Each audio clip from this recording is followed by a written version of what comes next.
What's the good word, y'all? DKB here. So I think we have a backup tackle option that we can kind of keep as an ace up our sleeve if we want to keep our 2023 NFL draft options open. This would be left tackle Jonah Williams from the Cincinnati Bengals.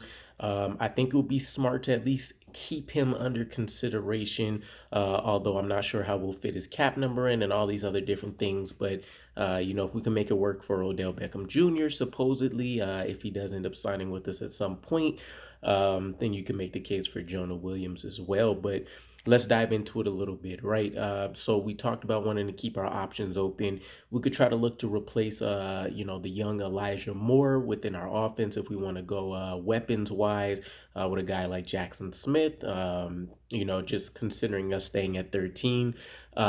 There's defensive tackle needs for us still if we want to go like a Kalijah Cansey. I want to say the other guy's name was Adam Abwari. Or tackle, as we mentioned before. But if we don't want to feel like we're hog tied to needing to select one at the 13th pick, if we want to trade down options, all those different things, Jonah Williams at least provides us another outlet. So what's the deal with Jonah Williams, right? The Bengals end up signing Orlando Brown. He's obviously a guy that wants to play left tackle. Jonah Williams is going through a similar situation that Orlando Brown wanted to, right? Jonah Williams is a left tackle only so far in his career. He wants to be able to find that playing time somewhere. So 6'4", 305 pounds, the former 11th pick in the 2019 NFL draft. And what I remember and recall about the thought process around Jonah Williams was that, excluding all the other elements that he's bringing, he was always highlighted as being having a high IQ and his technique that he brings to the table. So, you would feel very comfortable picking a guy like Jonah Williams at, number 11 in the 2019 draft. But we're looking at him on his fifth-year deal. $12.6 million cap hit. We're talking about a 42-game starter. Right now, it looks like the trade compensation would probably be like a fourth-round pick at best.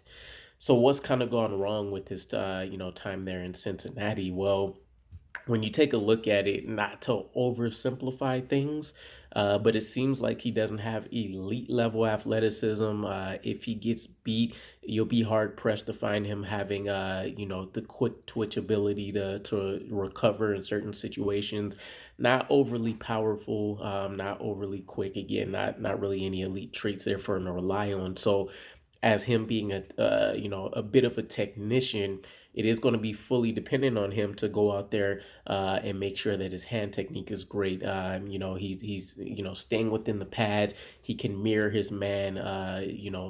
As much as needed. And you're talking about Joe Burrow being one of the guys that has been running for his life for quite some time. So it's not all Jonah Williams, but Joe Burrow is also accustomed to trying to get the ball out extremely quick. And you're still seeing guys like Jonah Williams here struggle a little bit. So it is a little concerning, but you imagine this is one of the guys that has the traits that you would like to see. And, I could see plenty of coaches taking the chance on thinking they can get him back on track to looking like a first round pick.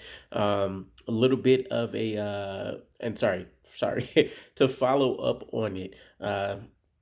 Basically, outside the elite athleticism, you can kind of see on tape as well. He's a little bit stiff, a little choppy in his movements. When he does get beat, you can see his legs tend to stop churning and stuff. But there's the injury history concerns as well. Torn labrum, took out his rookie year. Recently, he's been dealing with a knee sprain. He did play through a dislocated knee for a half, I believe. So it's not a guy that's just going to fold and crumple if he can avoid it. So much respect to him. Some things that we do want to be aware of and concerned. We're getting new turf in. Just all the history of us being hit with offensive line injuries as well. Always something to key into. Bit of penalty concerns over his career: 6 holding, 4 false starts. Nothing extremely major, but still something, as far as the holding penalties and what we mentioned about the lack of elite athleticism, some of that stiffness there, you can see why. But he's a little bit interesting. I try to really avoid relying on PFF, but when it comes to offensive linemen, if you're not a pro at breaking down the tape and stuff, you really do have to kind of rely on guys like PFF and stuff a little bit more to kind of help fill in the picture. So, you're talking rookie year 2020. He's graded out as a 70.1. 3 sacks on 634 snaps. Not bad a year after having that torn labrum. 2021 is where he quote unquote shined and balled out a little bit. A 77.1 grade, 8 sacks on 1,044 snaps. Now, for excuse me, thought a sneeze was coming. All right, for comparison's sake, just so you guys kind of have a better idea of what we're looking at here. A lot of people in Becton's rookie year thought the man was amazing. I wouldn't call him top tier, but you've seen the flashes of dominance with what he was able to do. And if I remember correctly, he actually graded out better as a pass protector than a run blocker right out of the gate. But Becton in 2020 had a 74.4 grade, 6 sacks and 691 snaps. So definitely a bit of an increase performance-wise compared to Jonah Williams 2021 versus Becton's 2020. And then in 2022, things went south for Jonah Williams. Again, 61.2 grade, by far his worst. 12 sacks and 1,102 snaps. That was tied for the league lead by an offensive lineman. So all in all, when I look at Jonah Williams, what he can bring to the table, the pedigree, just the technical ability and stuff, I think he would be worth the risk. If you're telling me I can get a guy, and this is kind of a Joe Douglas staple, that looks like he could be a long-term answer if you can get some things corrected for him. At best, a fourth-round pick. At worst, maybe you're talking something like a sixth. I think he's a guy that you can try to take a shot on, especially if you don't want to risk it early for guys that I wouldn't personally consider blue chip talents. I definitely like the second wave, the Harrisons. I'm forgetting the guy always that I really love off the top of my head.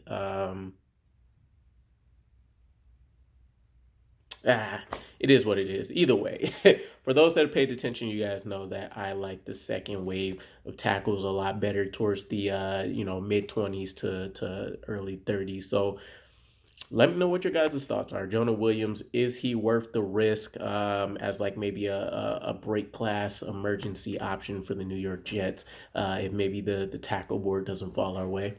Let me know. Catch you guys again. Peace.